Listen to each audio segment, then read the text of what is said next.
morning and welcome to the Caribbean Green Infrastructure Conference 2025. It's really wonderful to see so many familiar faces alongside many new ones. This shows that every person here, whether virtual or in person, have a strong desire and commitment to do better when it comes to our responsibility to Trinidad and Tobago, the wider Caribbean, and our planet through education, continued support, collaboration, and most importantly, action. This has been IAMovement's mantra for the last 10 years. From humble beginnings in 2014, starting with the People's Climate Marches, to today, this conference, a decade of action aligned with our focus to create an enlightened and empowered relationship between people and the environment.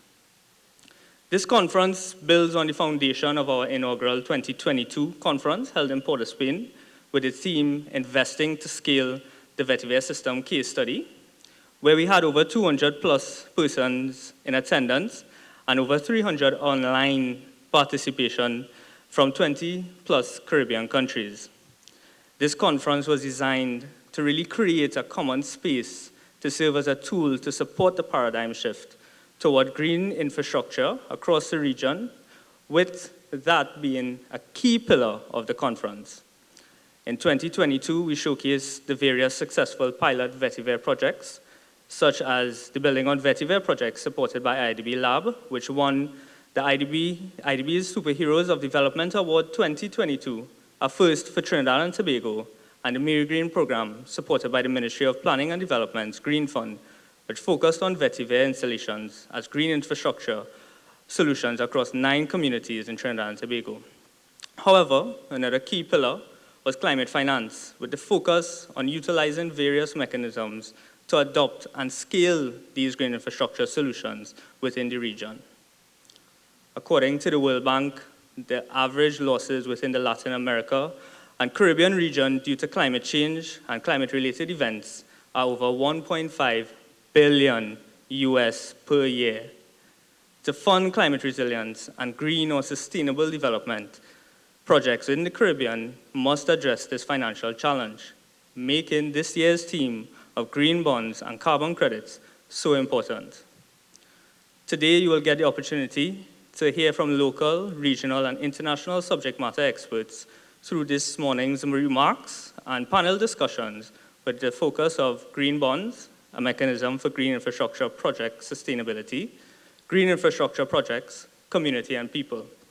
And tomorrow, amongst key opening remarks, the panel discussion will focus on carbon credits with the title, Carbon Credits, Current Relevance and Applications Within the Caribbean. Simultaneously, we will have the student conference with 40 secondary school students through our partnership with the Heroes Foundations, where they will learn more about green infrastructure through nature-based solutions via climate-related presentations and an IAMovement climate talk. After lunch, we embark on exciting site visits to 2 current closed-the-loop Caribbean project sites with the support from Vetiver TT and other partner organizations. The reforestation and rehabilitation of quarries and the composting facility for those of you who have registered for such.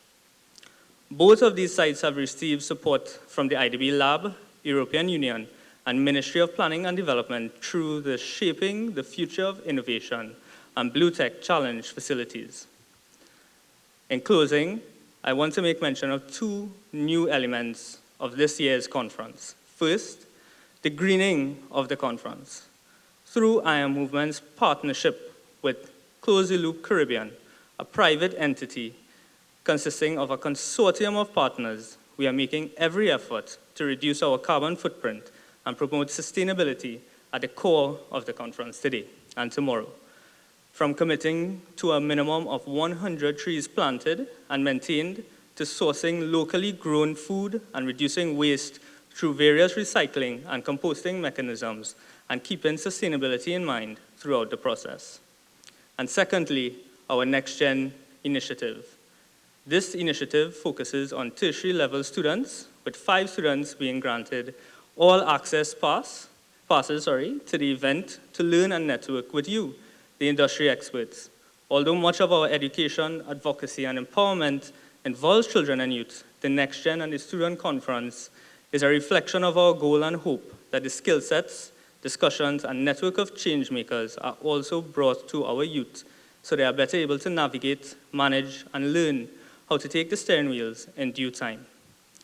As we move through the various presentations and discussions today and tomorrow, designed as a Caribbean space, bringing tomorrow's green horizon within today's reach, let us remember that we have not inherited the earth from our ancestors, but merely borrowed it from our children. Thank you.